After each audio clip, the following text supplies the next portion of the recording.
Assalamualaikum warahmatullahi wabarakatuh. Bagi seluruh umat muslim, khususnya saya pada hari ini memberi kesempatan kepada Bapak untuk bertanya kepada saya tentang bagaimana saya masuk Islam agar menjadi suatu kebaikan bagi umat Islam untuk membawa keimanannya agar lebih baik lagi. Jadi saya masuk Islam itu, saya dulu adalah seorang Nasrani, seorang Kristiani. Saya masuk Islam bukan segampang seperti apa yang dipikirkan oleh seorang Muslim. Saya masuk Islam dahulu sangat sulit untuk masuk Islam. Banyak tantangan, halangan, padahal saya termasuk hidup di tengah-tengah Muslim. Jadi pada saat saya mengambil satu keputusan untuk masuk Islam, banyak yang tidak bisa menerima secara baik-baik. Bahkan mereka selalu mengingatkan saya agar saya tetap berpikir lebih panjang lagi untuk masuk Islam. Jadi ceritanya saya masuk Islam seperti ini. Jadi saya masuk Islam bukan diajak oleh siapa-siapa, bukan diajak oleh keluarga, dari keluarga wanita, ataupun tidak pernah diajak oleh sahabat atau teman.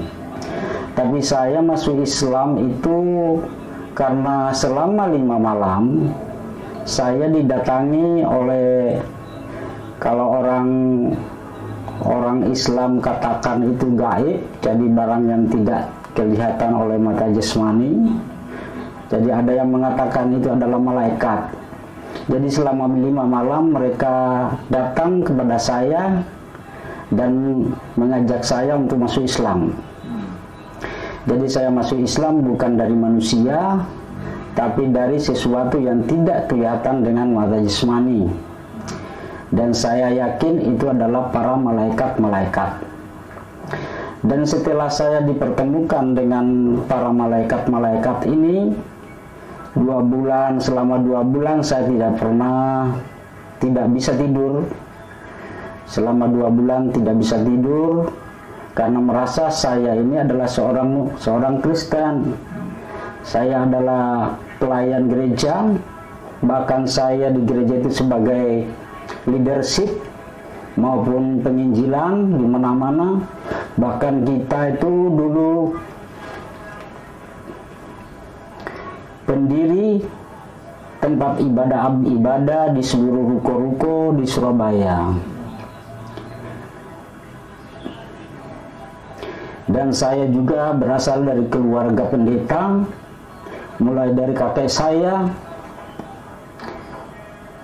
bapak saya, dan kami saudara keluarga besar kami adalah pelayan-pelayan gereja. Banyak yang jadi pendeta.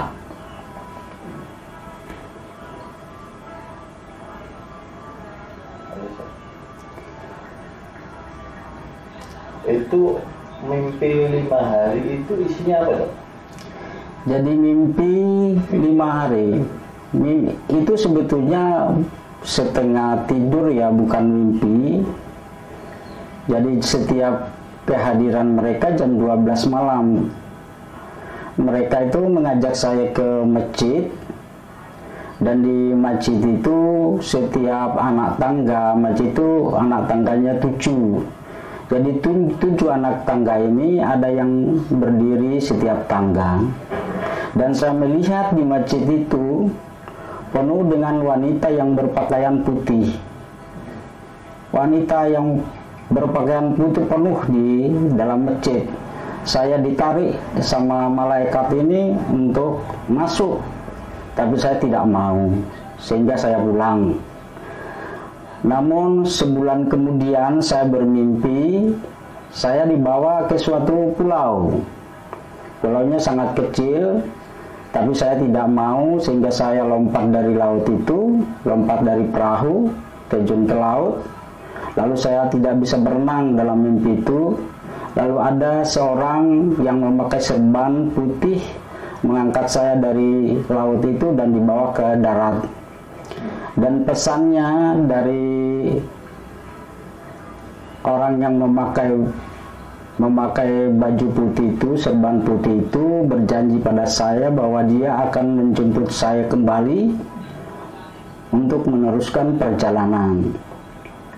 Lalu saya melihat setelah orang tua yang pakai serban ini pergi, saya melihat ke belakang, ternyata ada anak-anak saya dan istri saya sudah ada di situ, berada di pinggiran air sungai yang begitu jernih. Lalu saya bangun di pagi hari, saya langsung ngomong sama istri saya harus masuk Islam. Tapi istri saya tidak percaya, karena saya di gereja itu sangat aktif, jadi tidak percaya keluarga. Bahkan anak saya katakan, "Bapak mau masuk Islam." Anak saya juga tidak percaya, "Enggak mungkin Bapak masuk Islam, Bapak seperti itu mau masuk Islam."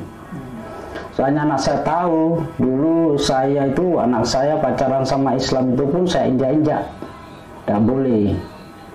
Jadi mereka tahu bahwa saya tidak mungkin masuk Islam. Nah, setelah itu karena semua nggak percaya, jadi malam berikutnya saya udah nggak bisa tidur itu, nggak bisa tidur, selalu kepingin masuk Islam. Saya bilang lagi sama istri saya, jam 12 malam saya bangunin, "Saya ini mau masuk Islam sungguhan." "Alah, nggak percaya." Udah sana tidur. Tapi saya tetap nggak bisa tidur, bangunin istri saya, "Sungguhan ini saya mau masuk Islam." "Ah, nggak percaya, Islam itu apa gampang langsung masuk Islam?" "Iya." Pokoknya saya masuk Islam. Nah, setelah udah pagi, anak saya yang kuliah di Unmu keluar dari kamar, lalu saya katakan, "Bapak harus masuk Islam." "Ah, Bapak nggak percaya." "Bapak mau tanya, kamu mau ndak masuk Islam?" "Saya suka, Pak." "Ya udah, kita masuk Islam semua." Nah, sehingga ngambil satu keputusan, kami mau masuk Islam. Lalu sudah beredar di lingkungan saya itu mau masuk Islam. Tapi ada sebagian selalu mereka itu mengingatkan saya. Datang ke sini, datang ke rumah mengingatkan saya, "Faris, kamu kalau mau masuk Islam harus dipikir dulu 7 kali. Jangan langsung ambil keputusan masuk Islam." Saya katakan ya. Lalu ada lagi yang mengatakan, "Faris, kalau masuk Islam harus dipikir 3 kali. Oh iya, saya sudah pikirkan itu. Nah, setelah itu ada keluarga dari istri saya berjanji untuk memualafkan setelah dia naik haji, pulang dari naik haji. Nah, setelah sudah pulang dari haji, sebetulnya menurut keluarganya mau dimualafkan di Masjid Alun-Alun ya, Masjid Jami Alun-Alun. Namun karena kiainya masih sibuk dengan haji, akhirnya ada dosen-dosen dari Unmu datang silaturahim kepada keluarga istri saya yang habis naik haji. Mereka cerita bahwa saya mau masuk Islam. Akhirnya mereka menginginkan agar saya dimualafkan di Unmu, di pengajian Al-Manar di Unmu sana. Nah, karena masih ramai silaturahim naik haji itu, agak berapa hari ada lagi yang datang ke rumah, "Faris, saya ulangi lagi, kalau masuk Islam harus dipikir 7 kali. Nah, di situ saya memberontak. Saya ini hati saya sudah nggak kuat untuk masuk Islam. Kenapa kok selalu dipengaruhi, selalu disuruh mikir? Akhirnya saya katakan kepada orang itu, "Memang apa kamu itu menghalangi saya untuk masuk Islam?" Nah, pada akhirnya dia katakan, "Oh enggak, Faris, enggak. Sumpah enggak, ini saya cuma mengetes kamu." Saya itu setelah itu sakit, akhirnya saudara istri saya yang naik haji itu datang ke rumah. "Kenapa kamu sakit?" saya ini mau masuk Islam kok sulit sekali. Kenapa kok masuk Islam sangat sulit? Ya udah kalau gitu langsung aja kita mualafkan di Unmu. Akhirnya sudah janjian untuk dimualafkan di Unmu. Akhirnya bulan November 2015 saya dan keluarga dimualafkan di sana. Semuanya? Ya, yang terakhir anak saya yang di Taiwan. Jadi dimualafkan di sana itu disaksikan oleh petinggi-petinggi Islam di sini bersama dengan bupati yang ada di tempat ini, Bupati Ponorogo. Jadi kami dimualafkan di situ. Dan pada saat saya masuk untuk dimualafkan, hati saya itu gemetar karena hampir seluruh kampus itu dipasang bendera dan poster saya itu ada di situ. Sepertinya saya itu disongsong oleh para malaikat dan saya di situ menangis betapa indahnya Allah menerima saya menjadi umatnya, menjadi kekasih Allah. Jadi kesulitan saya untuk masuk Islam itu bukan hanya sampai di situ. Nah, setelah saya sudah dimualafkan, lingkungan pun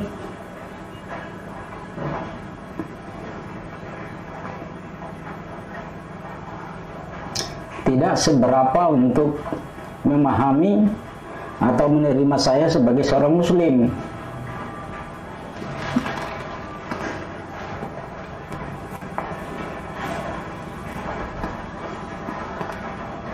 Setelah saya mengerti tentang sholat, tentang wudhu, saya mulai keinginan untuk ke masjid. Jadi saya mulai dimualafkan, saya mulai sholat. Walaupun saya cuma memakai buku, sholat tetap karena saya sudah menjadi Islam. Sebagai tanggung jawab saya untuk menjadi muslim, saya memakai buku dengan sholat dengan memakai buku. Setelah saya sudah hafal sebagian ayat-ayat untuk sholat, saya ke masjid. Hari Jumat saya kepingin Jumatan, tapi istri saya nggak boleh. Nanti sampean nanti ditertawain orang-orang. Ya udah, saya ngambil maghrib aja. Akhirnya saya maghrib ikut ke masjid. Saya cuma duduk di emperan masjid. Nggak ada satupun yang menyelami saya, nggak ada satupun yang mengajak saya untuk masuk ke dalam masjid. Padahal mereka mengerti bahwa saya ini adalah mu'alaf. Lalu saya ikut berjemaah. Saya sudah berjemaah, pulang saya dikejar sama kiainya, suruh ke rumahnya Pak Kiai. Sesampai di rumah saya juga kecewa. Dia bertanya, Pak Aris, kok sudah sholat? Saya katakan saya sudah mu'alaf. Ya sebetulnya Pak Aris nggak boleh sholat dulu. Ya kenapa? Apa Pak Aris ngerti sholat? Apa ngerti wudhu? Saya sudah belajar Pak. Lalu dia katakan, kalau jadi mu'alaf jangan langsung kepingin tinggi, jangan pamer. Saya katakan kepada kiainya, saya di Kristen sudah biasa khotbah, saya sudah biasa ceramah, saya di Kristen penggerak gereja, saya di Kristen juga sebagai pemimpin pemuda dewasa muda, dan saya adalah seorang penginjil. Kami sering membuka gereja-gereja. Bahkan kami membuka gereja di Sulawesi Utara yang paling dalam, daerah Talaut. Di sana masih ada, dan di sana sudah dipegang oleh pendeta-pendeta, khususnya keluarga-keluarga saya. Saya katakan sama Pak Kiai, kalau saya pamer, saya lebih diinjak-injak sama saudara saya. Justru saya menyembunyikan diri agar saya jangan sampai mereka tahu saya masuk Islam. Lalu mungkin ada yang masukkan ke ke YouTube. Akhirnya saudara keluarga saya datang ke Surabaya bersama orang tua, dan mereka itu mencaci maki, mengatakan saya itu murtad dan tidak masuk surga. Saya katakan kebenaran, biar kebenaran yang muncul, kita tidak tahu. Mereka semakin marah. Adik-adik saya yang perempuan menangis, "Pak Pendeta kok masuk Islam?" Saya katakan, saya mengikuti panggilan. Saya mengikuti panggilan, bukan keinginan saya, tapi keinginan Allah. Kalau mereka diam, lalu ibu saya mengelus rambut saya. Dia berkata, "Anakku pendeta, anakku pendeta." Lalu adik-adik saya marah, "Dia bukan pendeta, dia sudah kiai itu. Jangan dipanggil pendeta." Pada akhirnya setelah sudah selesai pertengkaran itu, karena sudah adzan maghrib, saya pamit untuk sholat, sehingga pertengkaran itu selesai. Sesudah saya sholat maghrib pulang, adik saya yang punya rumah itu di Surabaya, justru dia menyalami saya. "Selamat datang Pak Yai, udah nggak usah sholat di masjid dulu, sholat di rumah." Dalam hati saya ucapkan alhamdulillah ya Allah. Jadi walaupun mereka itu tidak menerima diri saya, tapi menerima saya untuk boleh sholat di rumahnya.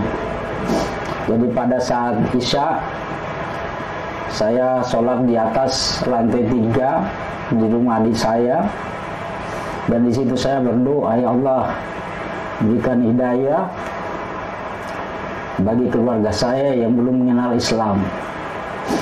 Sehingga adik saya itu sampai sekarang masih baik sama saya, tapi keluarga lainnya mereka sampai sekarang tidak menyukai.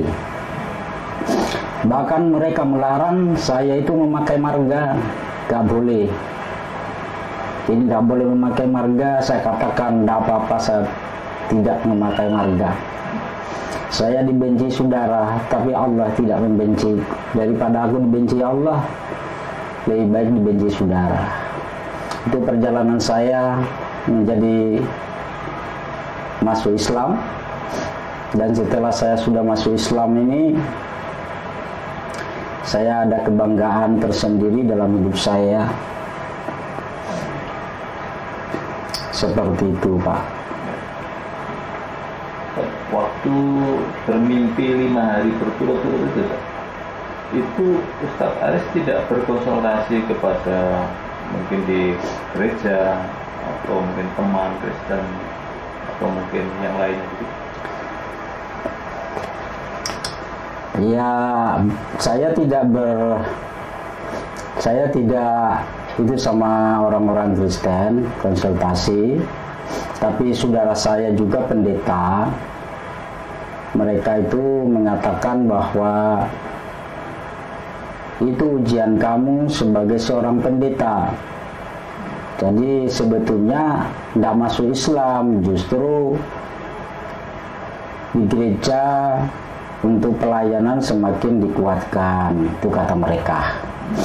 Tapi saya cerita kepada sebagian dari Muslim, mereka mengatakan bahwa itu peninggalan ajaran lama. Saya katakan Kristen tidak mengenal jin, Kristen itu tidak mengenal gaib. Dan saya selama jadi Kristen tidak pernah bertemu seperti hal-hal gaib ya. Bahkan gaib pun baru kenal setelah saya udah masuk Islam, Pak. Jadi nggak ngerti apa-apa. Tapi saya tetap punya keyakinan yang membawa kebaikan itu adalah Allah, yang Allah memerintahkan para malaikatnya, orang-orang soleh ya untuk menyampaikan hal itu kepada saya. Itu menurut saya sendiri itu. Dari mimpi tadi itu sampai kemudian bersyahadat itu jaraknya berapa lama? Saya berpikir sampai 3 bulan itu, Pak. Jadi selama 3 bulan itu sulit tidur karena saya memikirkan hal seperti itu. Karena di dalam hati itu selalu bertarung antara Injil dengan keinginan masuk Islam. Jadi memberontak di dalam hati ini. Hati ini kepingin masuk Islam, tapi nanti keluar di dalam hati ini, akulah jalan kebenaran dan hidup, tidak ada seorang pun yang datang kepada Allah kalau tidak melalui aku, kata Yesus. Aku mulai kendor lagi. Apa benar ya Yesus jalan keselamatan, jalan kebenaran?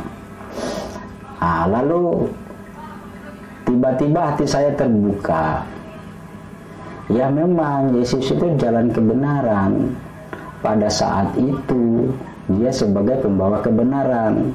Kalau tidak percaya sama Yesus, ya tidak bisa masuk surga. Sekarang saya sudah masuk Islam, kan ada pembaruan. Jadi ada nabi, namanya Nabi Muhammad. Ya udah, itu ngambil keputusan saya. Selama 3 bulan itu Ustaz masih aktif di gereja, masih aktif memberi penginjilan. Itu selama 3 bulan itu saya masih aktif ke gereja, cuman agak kendor karena pemberontakan di dalam hati itu mulai kendor. Jadi kalau kita dulu kan tidak boleh merokok, Pak. Pendeta itu tidak boleh merokok. Kalau merokok diskors. Jadi kita itu nggak merokok. Di situ saya mulai ngerokok. Jadi mulai agak menjauh. Itu. Tapi ya tetap aja ke gereja. Cuman maksudnya nggak gaya biasanya. Misalnya ada TPA ya seperti itu ya. Jadi mulai itu saya mulai agak kendor. Jadi Ustaz Aris ini jabatan katakanlah itu di gereja itu apa? Gereja penginjil, pendeta? Iya. Kalau kami dulu sekolahnya kan sekolah pelayan. Sekolah pelayan itu menguasai seluruh pelayanan. Itu setingkat apa? Itu setingkat gembala ya. Jadi setingkat gembala. Itu iya setingkat sarjana. Karena kita sekolah kan 4 tahun itu. Saya dulu tahun 89 itu kita sekolahnya School of Ministry. Jadi School of Ministry itu sekolah pelayanan, sekolah pengembalaan. Jadi ya itu ya di Surabaya. Ya di Surabaya. Jadi sekolah pengembalaan itu, sekolah pelayanan itu menguasai segala hal, baik penginjil dan pengembala maupun jadi guru, itu semuanya dikuasai. Jadi semuanya menguasai itu. Dan kita waktu sekolah itu prakteknya penginjilan, harus membawa 1 jiwa dari orang Muslim atau dari siapa saja di luar Kristen untuk masuk Kristen. Terus kalau praktek penyembuhan, berdoa harus orang itu sembuh. Itu jadi praktek-praktek dalam sekolah pelayanan itu seperti itu. Jadi makanya gereja ini sangat pesat ya, sekarang sangat pesat karena Kristen itu punya motivasi bahwa 1 orang jemaah harus bisa membawa 1 orang jiwa. Kalau 1 orang jemaah bisa membawa 1 orang jiwa, berapa ribu orang itu. Jadi makanya di gereja kita dulu itu setiap minggu itu baptisan 200 orang. 200 orang. Jadi untuk anak-anak Muslim yang dari desa itu kebanyakan yang masuk Kristen. Karena mereka membutuhkan ya, membutuhkan pekerjaan, juga terus ya segala sesuatu lah yang mereka inginkan.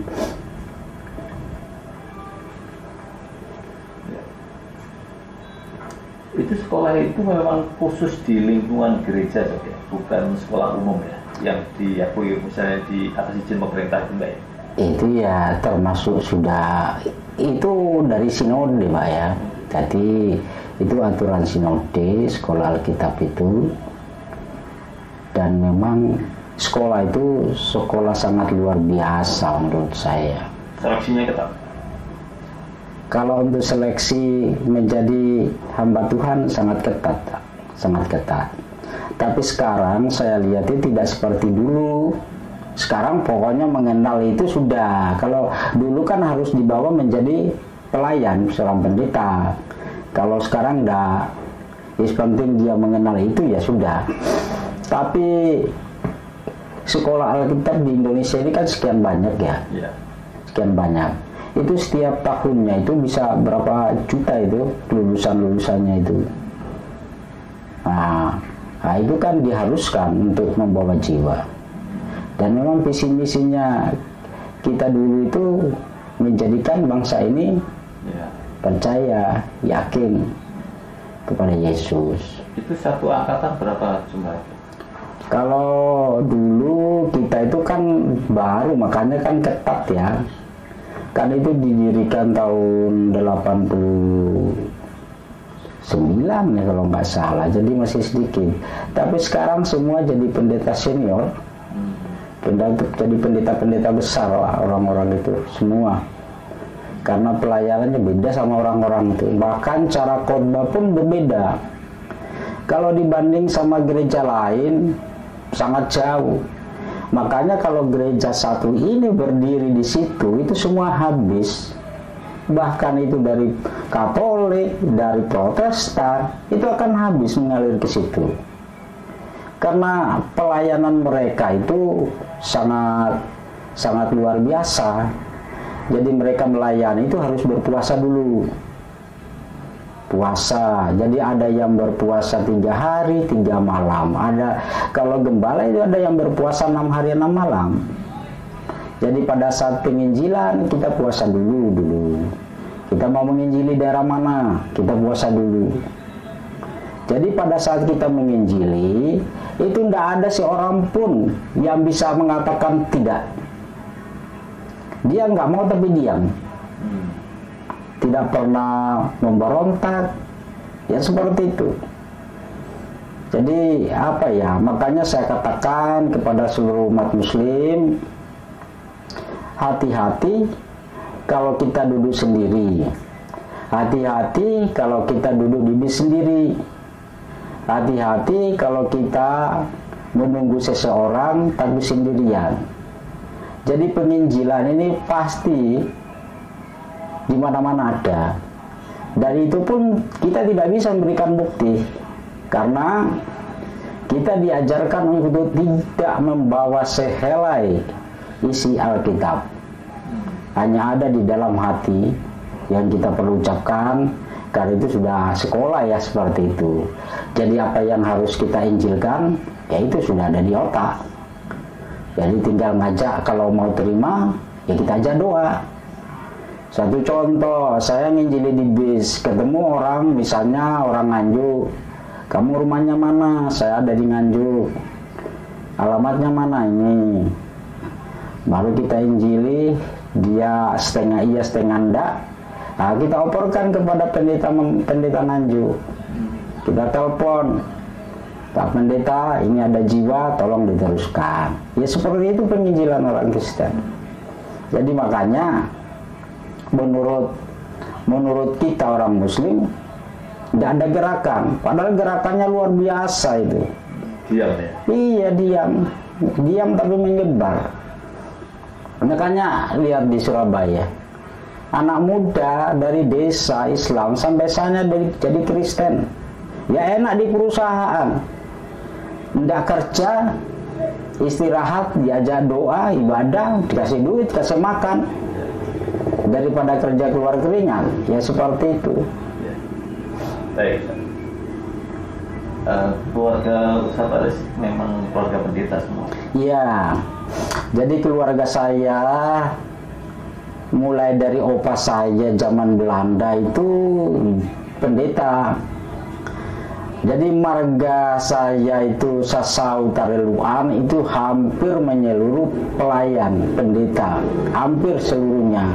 Bahkan yang ada di Jakarta, di mana-mana itu hampir menyeluruh.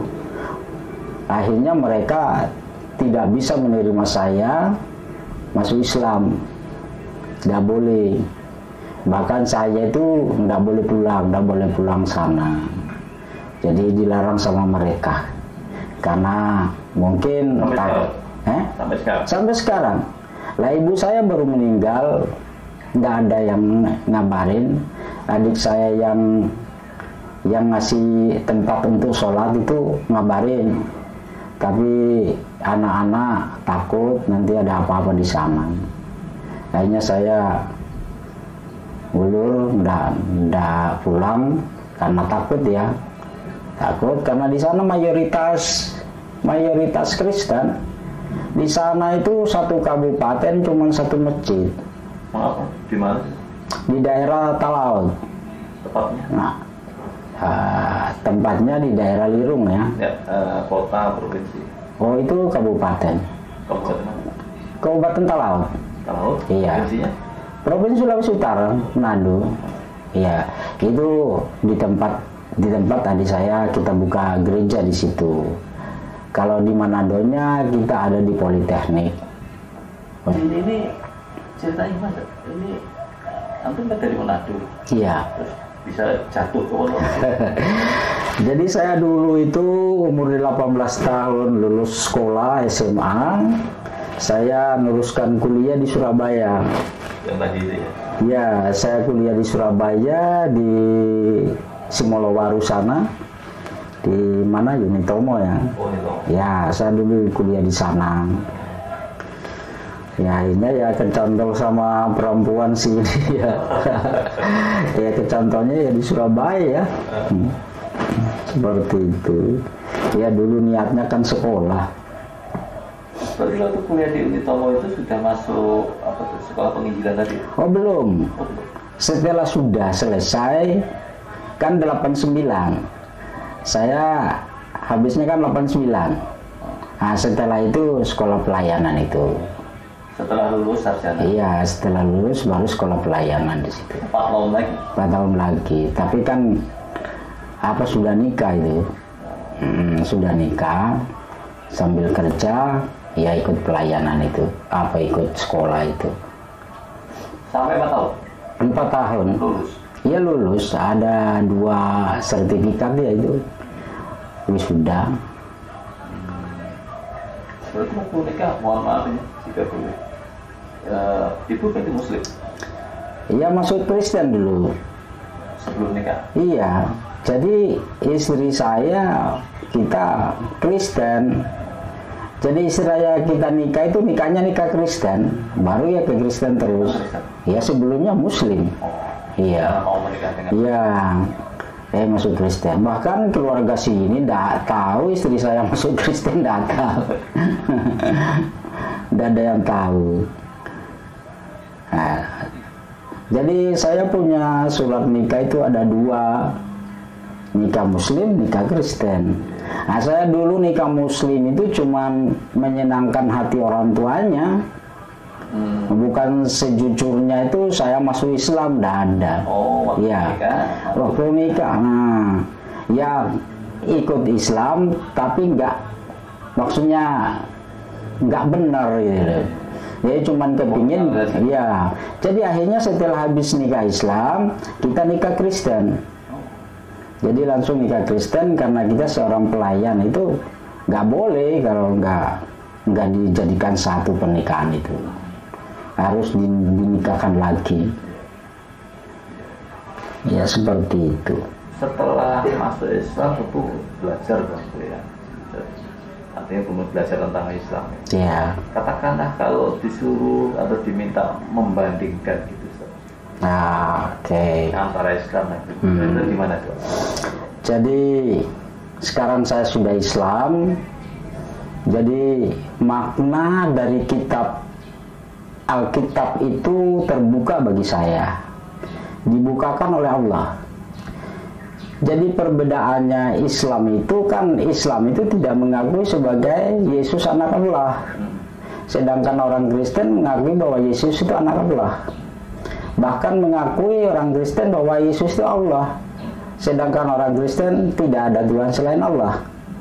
Jadi ya perbandingannya, setelah saya masuk Islam, ternyata pengakuan Nabi Isa itu dengan Paulus itu sangat berbeda. Yesus pada saat dia masih ada di bumi, di dunia ini, dia cuma berkata, bertobatlah kepada Allah. Bukan Yesus mengatakan bertobatlah kepadaku. Bahkan Yesus berkata, aku adalah utusan, aku adalah manusia biasa. Aku adalah anak manusia. Tapi kenapa di Petrus beda? Petrus mengatakan Yesus anak Tuhan. Yesus itu adalah Allah. Itu di Paulus. Jadi terus yang kedua yang membuat tadi saya terbuka, di dalam Kristen itu ada pengakuan iman rasuli. Jadi pengakuan iman. Pengakuan iman itu di situ ada kata awalnya, mulai awal kan aku percaya kepada dan seterusnya ya. Lalu alinea berikutnya, Yesus mati, Yesus disalibkan, mati, dikuburkan. Pada hari yang ketiga bangkit di antara orang mati, duduk di sebelah kanan Allah. Sekarang kalau Yesus itu Allah, kenapa kok imannya orang Kristen mengaku iman rasuli, iman rasul yang dipercaya oleh orang Kristen mengaku bahwa Yesus naik ke surga, duduk di sebelah kanan Allah. Berarti kan ini iman rasul. Kenapa kok dikatakan Allah? Kalau sudah beriman Yesus itu duduk di sebelah kanan Allah, berarti kan Yesus bukan Allah. Ini pengakuan iman mereka, bukan ini bukan bicara omong kosong, ini pengakuan iman mereka. Jadi makanya para pendeta maupun umat Kristen harus dilihat dulu gimana ini pengakuan iman rasuli kok seperti ini. Kok percaya Yesus duduk di sebelah kanan Allah dan akan datang kembali. Berarti Yesus itu kan bukan Allah. Karena dia duduk di sebelah kanan Allah, masa Allah duduk di sebelah kanan Allah, kan tidak mungkin. Seperti itu. Sebetulnya perbedaannya itu sangat itu, Pak.